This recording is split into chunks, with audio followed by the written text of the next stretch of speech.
जय हिंद दोस्तों। आज के हम इस वीडियो में देखेंगे उत्तल दर्पण के द्वारा प्रतिबिंब बनाने के किरण आरेख। ठीक है, इसके पिछले वीडियो में हमने देखा था अवतल दर्पण के द्वारा प्रतिबिंब बनाने का किरण आरेख। अगर आप पीछे और पिछला वीडियो नहीं देखे तो जाके जरूर देखिएगा। चलिए हम समझते हैं उत्तल दर्पण के द्वारा किरण आरेख। तो देखिए, उत्तल दर्पण में किरण आरेख क्या क्या होता है उसको समझिए। हेडिंग है हमारा, किरण आरेख को अंग्रेजी में क्या बोलते हैं? रे डायग्राम बोलते हैं इन कन्वेक्स मिरर। ठीक, उत्तल दर्पण किसे कहते हैं भाई? तो देखिए, कटा हुआ भाग होता है, गोले का कटा हुआ भाग। तो भाग के अगर आंतरिक पृष्ठ पे लेप किया गया तो ये जो दर्पण है इसको कहते हैं उत्तल दर्पण। उत्तल दर्पण में ये आपका हो गया मुख्य अक्ष।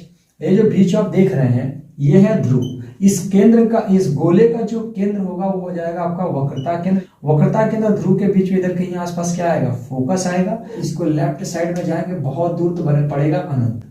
ठीक, वस्तु हमेशा देखो इस साइड तो पेंट किया गया है दर्पण में, उल्टा देखोगे तो वस्तु दिखाई थोड़ी ना देगा। जैसे आप अगर शीशा देख करके अपना चेहरा देखने जा रहे हो और चेहरा शीशा उल्टा के देख रहे हो, अरे वाह हम तो कितने सुंदर है, दिखाइए ना देंगे सुंदर की बात अलग है। ये उत्तल दर्पण लिया, सॉरी, उत्तल दर्पण में वस्तु इस साइड से देखेंगे जिधर लेप नहीं किया गया है। तो इधर वस्तु या तो अनंत पे रखेंगे या तो इधर कहीं भी रखेंगे, तो कोई पॉइंट तो है नहीं, तो डायरेक्ट बोलेंगे अनंत और ध्रुव के बीच में। इसकी दो ही केस बनेगी। केस नंबर 1, इसका फर्स्ट पॉइंट है जो वस्तु कहाँ स्थित हो? अनंत पर स्थित हो। ठीक है, ये कैसे बनाएंगे प्रतिबिंब भाई? अगर वस्तु अनंत पर स्थित है तो कहेंगे, चलिए सबसे पहले हम ले लेते हैं एक दर्पण। कौन सा दर्पण है? उत्तल दर्पण। ठीक, ये हो गया इसका मुख्य अक्ष। क्या हो गया? मुख्य अक्ष। ये हो गया P, इधर हो गया F, इधर हो गया C। देखिए, बहुत दूर जाएंगे तो अनंत पे क्या है? वस्तु है। ठीक है, तो हमने आपको बताया था किरण आरेख में अगर कोई वस्तु बहुत दूर है, बहुत दूर है, तो आपको हमेशा वो आपके बराबर दिखती है, भले कितनी ऊंचाई पे क्यों ना हो, आपको लगता है कि हमारे बराबर ही है। इसलिए किरणें सदैव कैसी आती हैं? समांतर आती हैं। तो जब समांतर आएगी किरण, अब चूंकि इसका ढलान तो ऊपर साइड है इसलिए किरण इधर मुड़ेगी, है ना। तो समांतर किरण काटेगी नहीं, लेकिन काटती हुई प्रतीत होगी कहां से? फोकस से। कहां से काटती हुई प्रतीत होगी भाई? फोकस से। ठीक है, और दूसरी किरण ये भी समांतर आएगी। क्यों? क्योंकि वस्तु बहुत ही दूर है, अनंत पर है, इसलिए यहां से भी किरण कैसी आएगी? समांतर आएगी। तो समांतर आने के पश्चात ये भी इधर दूर भी जाएगी, लेकिन काटेगी तो नहीं, लेकिन काटती हुई प्रतीत होगी कहां पर? फोकस पर। तो अगर हम पूछे प्रतिबिंब के बारे में आप क्या क्या बताएंगे, तो प्रतिबिंब के बारे में हमेशा 3 चीजें बताई जाती है। क्या क्या? स्थिति, आकृति और आकार।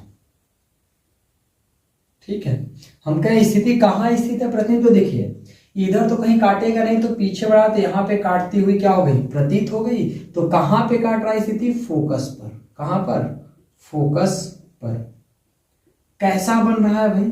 अच्छा, एक बात और, किधर बन रहा है? दर्पण के बाएं या दर्पण के दाएं? तो दर्पण के दाएं, दर्पण के दाईं ओर, या इसी को जानते हैं क्या कहते हैं? दर्पण इधर सामने है और इधर दर्पण के पीछे है। कोई दिक्कत? अगर हम आपसे पूछे प्रकृति, प्रकृति मतलब वास्तविक या आभासी, तो देखिए आगे तो कट नहीं रहा है, तो यहाँ कट रहा है, आभासी, काटता हुआ प्रतीत होता है, इसलिए आभासी। ठीक, अगर हम कहें कैसा बनेगा, तो भाई आभासी है तो उल्टा कि सीधा? तो आभासी है तो हमने आपको बता रखा है कैसा बनेगा? सीधा। ठीक, आकार कितना पड़ेगा? एकदम बिंदु आकार का। कितना? बिंदु आकार का। ठीक, तो ये हो गया इसके प्रतिबिंब के बारे में। केस नंबर 2 क्या हो सकती है? कि वस्तु अनंत और ध्रुव के बीच कहीं भी स्थित हो सकता है, इसलिए दूसरा पॉइंट है जब वस्तु अनंत और ध्रुव यानी P के बीच स्थित हो। तो देखिए, ये हो गया आपका दर्पण। ठीक, ये हो गया आपका मुख्य अक्ष, ये हो गया P, इधर हो गया F, इधर हो गया C।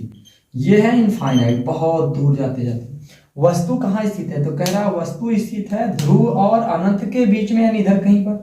तो हमने कहा था अगर आपको स्थिति पता हो तो पहली किरण सदैव कैसी लानी है? समांतर।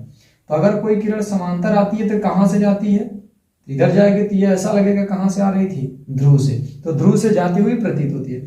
दूसरा किरण या तो वक्रता केंद्र से ले जाए या तो P से ले जाएंगे तो ये इधर आ जाएगी, है ना। P से ले जाएंगे तो इधर आ जाएगी। देखिए, अगर हम चाहें इससे ले जाए तो देखिए, अगर वक्रता केंद्र से ले जाएंगे तो ऐसे जाएगी, और उसी मार्ग पर वापस लौट आएगी। तो इसको ऐसे पीछे बढ़ाते जाएंगे बढ़ाते जाएंगे बढ़ाते जाएंगे बढ़ाते जाएंगे बढ़ाते जाएंगे, तो यहाँ पे काटता हुआ प्रतीत हुआ, यही पे हमारा प्रतिबिंब बनेगा। कुछ लोग को लगे सर फोकस से, अगर हम फोकस से ले जाएंगे तो भाई देखो निकल जाएगा, ये फोकस से ले जाएंगे तो पहली बात फोकस से अगर आता हुआ प्रतीत होगा समांतर हो जाएगा, तो भी इसको पीछे बढ़ाएंगे तो जाके यहीं काट देगा। अगर ध्रुव से ले जाएंगे तो ध्रुव से ले जाएंगे तो जितने कोण पे आओ उतने कोण से इधर चला जाएगा, तो जब पीछे बढ़ाएंगे इसको तो जाके यहीं पे काट देगा, तो ऑब्वियसली यहीं पे कटेगा। दूसरी बात समझिए, यहाँ जो प्रतिबिंब के बारे में हम आपसे कहें कि प्रतिबिंब के बारे में क्या क्या कहना है, तो वही 3 चीजें, स्थिति, प्रकृति और आकार। आकार, ठीक है।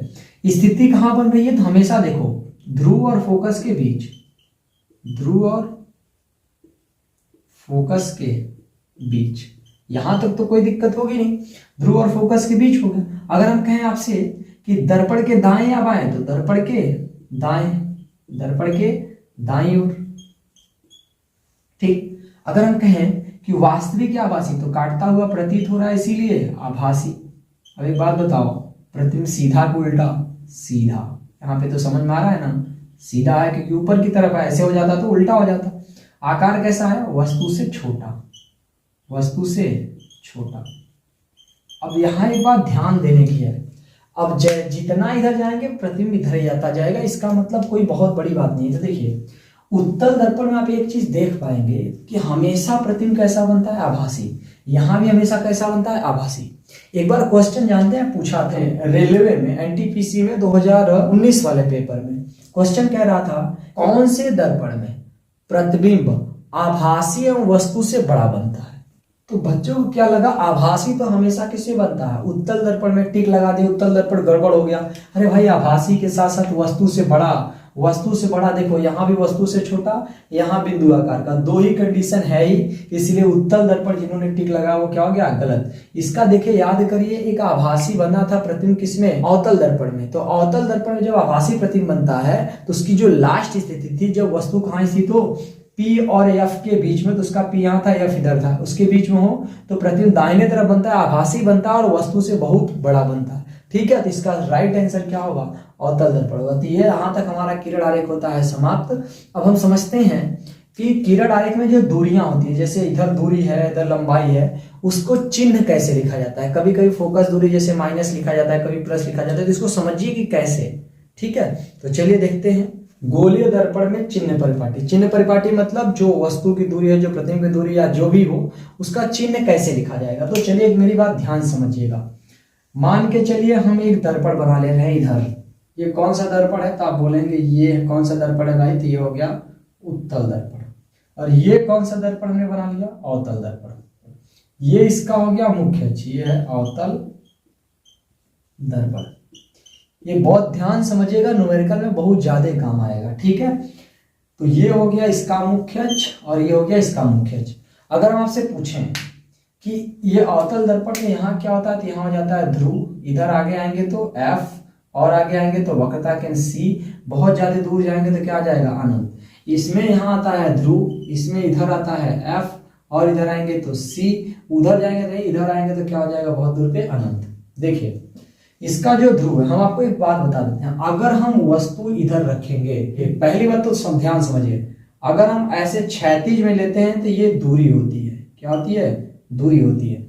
और ऐसे ऊपर या नीचे लेते हैं तो ये लंबाई होता है, चाहे ऐसे लें चाहे ऐसे, ये दूरी होगा। ऊपर नीचे लेंगे तो लंबाई होगा। जैसे अगर हम यहाँ ऐसे रखते हैं तो ये वस्तु है हमारा, वस्तु की क्या हो गई, लंबाई। लेकिन वस्तु हमारा अगर यहाँ है तो ये वाली जो ध्रुव से यहाँ तक है ये दूरी है, ये हो गई दूरी और ये हो गई लंबाई। ये बात समझिएगा, हमेशा याद रखिएगा नोट पॉइंट में, नोट हम यहां लिख रहे हैं, वस्तु के साइड की दूरियां, वस्तु के तरफ की दूरी सदैव कैसी होगी, ऋणात्मक होगी। सदैव कैसी होगी, ऋणात्मक, ठीक। तो अगर वस्तु के साइड दूरी लेंगे तो सदैव कैसा होगा, ऋणात्मक होगा।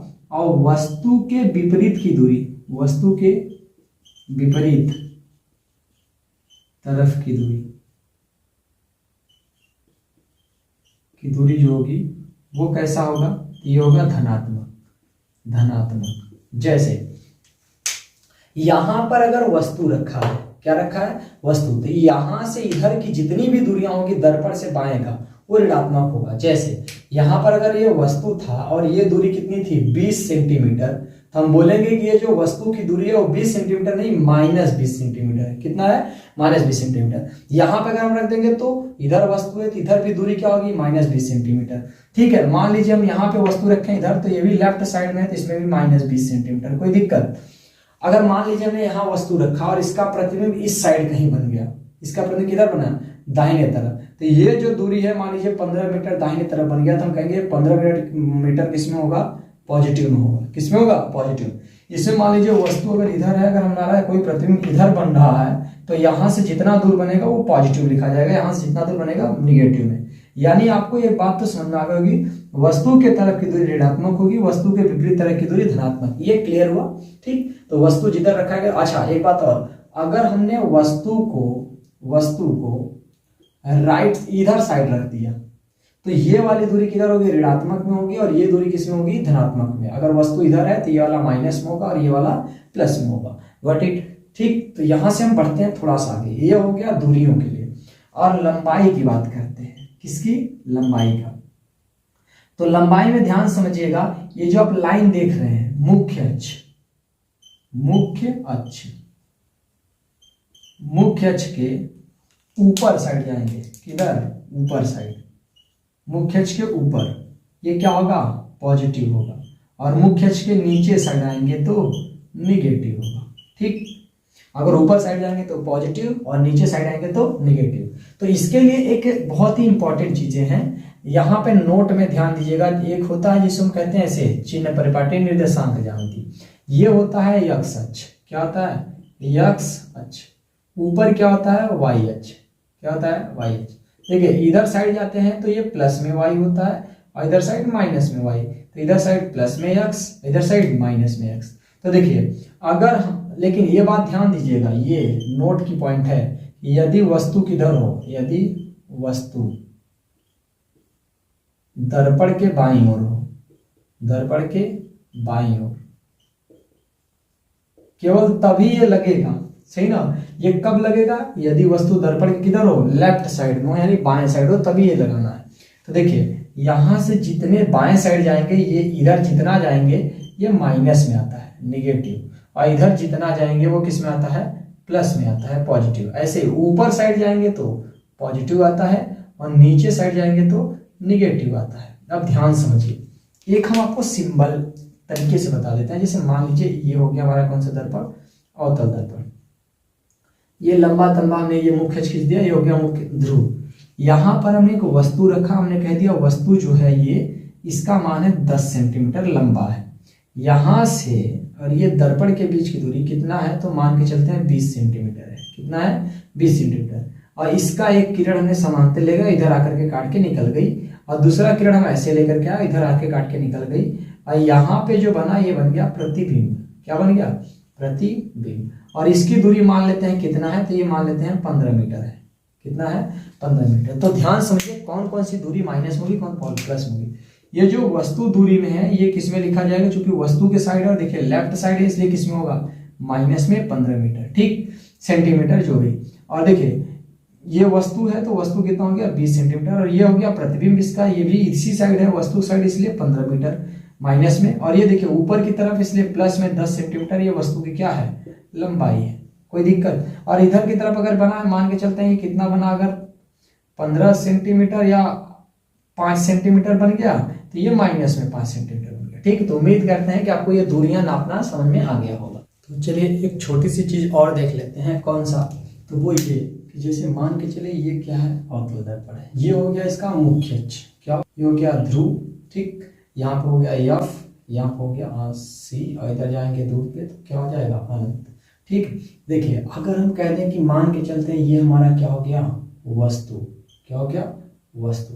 ठीक, तो यहाँ से किरण ऐसे चलेगी समांतर, और ये आएगी कहाँ से, फोकस से। कहाँ से निकलेगी भाई, फोकस से। दूसरा हम कहीं भी लेते हैं, जैसे मान के चलिए आ रही है ध्रुव से, कहाँ से आ रही है, ध्रुव से, और ये आएगी इधर जाके कहीं काट देगी। ठीक, थोड़ा सा ज्यादा ही ले लिए, ये मान के चले ऐसे किरण आई और ऐसे काट दी, यहाँ पे क्या बन गया हमारा, प्रतिबिंब। तो ये है हमारा प्रतिबिंब। प्रतिबिंब ध्यान से इसे समझिए। ये चूंकि वस्तु था तो वस्तु से दर्पण के बीच की दूरी जो होगी इसे कहेंगे वस्तु की दूरी, यू से प्रदर्शित करेंगे। क्या है ये? वस्तु की दूरी। ठीक। और जो ये प्रतिबिंब बना है यहां से यहां दर्पण के बीच की दूरी भी है। भी क्या है? प्रतिबिंब के बीच की दूरी।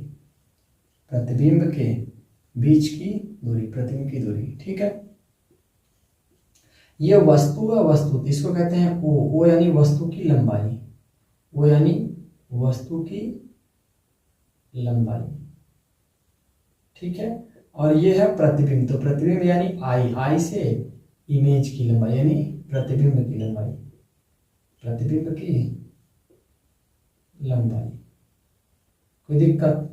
ये हो गया उत्तल दर्पण। तो अगर हम कहें उत्तल दर्पण में वस्तु यू का सिंबल कैसे? ये वस्तु की दूरी यू का सिंबल। तो देखिए वस्तु चाहे जिधर भी रहेगा उधर क्या आएगा? निगेटिव, इसीलिए हमेशा क्या होगा? माइनस में। हम कहें देखिए वस्तु हो गया, प्रतिबिंब की दूरी। तो प्रतिबिंब की दूरी देखिए 90% केसेस में, 90% केसेस में प्रतिबिंब सदैव बाईं तरफ बनता है, इसलिए निगेटिव होगा। हाँ 10% केसेस में क्या हो जाता है? पॉजिटिव। कब? 6 केस में जब वस्तु कहाँ हो? ध्रुव पर। तो लास्ट में पड़ा होगा। ये उत्तल दर्पण रहा। अगर हम कहें वस्तु की लंबाई आई तो देखिए ये सदैव ऊपर की तरफ, इसलिए पॉजिटिव। सॉरी, वस्तु की लंबाई यानी ओ सदैव किधर? पॉजिटिव। अगर प्रतिबिंब पूछे तो प्रतिबिंब सदैव नीचे की तरफ, इसलिए किसमें? निगेटिव। हम कहें फोकस दूरी यानी स्मॉल एफ किधर रहेगा? देखिए स्मॉल एफ सदैव इसमें लेफ्ट साइड रहता है, इसलिए ये किसमें रहेगा? निगेटिव में। अगर हम आपसे कहें कि इसका आर, तो वक्रता केंद्र, ध्रुव और वक्रता केंद्र के बीच की दूरी आर, ये भी इसी साइड है, इसलिए हमेशा क्या होगा? निगेटिव। अगर हम कहें उत्तल दर्पण की बात देख लेते हैं, कौन से दर्पण में? तो ये हो गया आपका उत्तल दर्पण। उत्तल दर्पण। ठीक। ये देखिए यहाँ हो गया P, इधर हो गया F, इधर हो गया C, इधर आएगा अनंत। वस्तु सदैव इधर मान लेते हैं तो पहली किरण ऐसे चलेगी, कहाँ जाएगी? फोकस से निकलती हुई जाएगी। दूसरी किरण मान लेते हैं ऐसे आए ध्रुव से, तो ऐसे काटते हुए ऐसे आगे बढ़ेगी, सॉरी वक्रता केंद्र से इसी रास्ते पर वापस लौट आएगी। यानी इसका प्रतिबिंब कहाँ बन रहा है? यहाँ पे। और एक बात और, इसका प्रतिबिंब सदैव राइट साइड बनेगा, इसलिए जो भी होगा ये सदैव कैसा होगा? पॉजिटिव होगा। वस्तु सदैव जिधर रहेगा उधर क्या होगा? निगेटिव होगा। फोकस दूरी क्या होगा भाई? फोकस दूरी राइट साइड में आ रहा है, इसलिए पॉजिटिव होगा। वक्रता केंद्र इधर है, इसलिए आर भी क्या होगा? पॉजिटिव होगा। और वस्तु ऊपर की तरफ, इसलिए ओ क्या होगा? पॉजिटिव होगा। और प्रतिबिंब भी ऊपर की तरफ ही बन रहा है, इसलिए आई भी क्या होगा? पॉजिटिव होगा। तो ये रहा उत्तल दर्पण के लिए और ये रहा अवतल दर्पण के लिए। ठीक है। तो अगले वीडियो में हम लोग मिलेंगे, दर्पण सूत्र, यू भी अपने संबंध का डेरिवेशन करेंगे। आज के लिए इतना ही, धन्यवाद।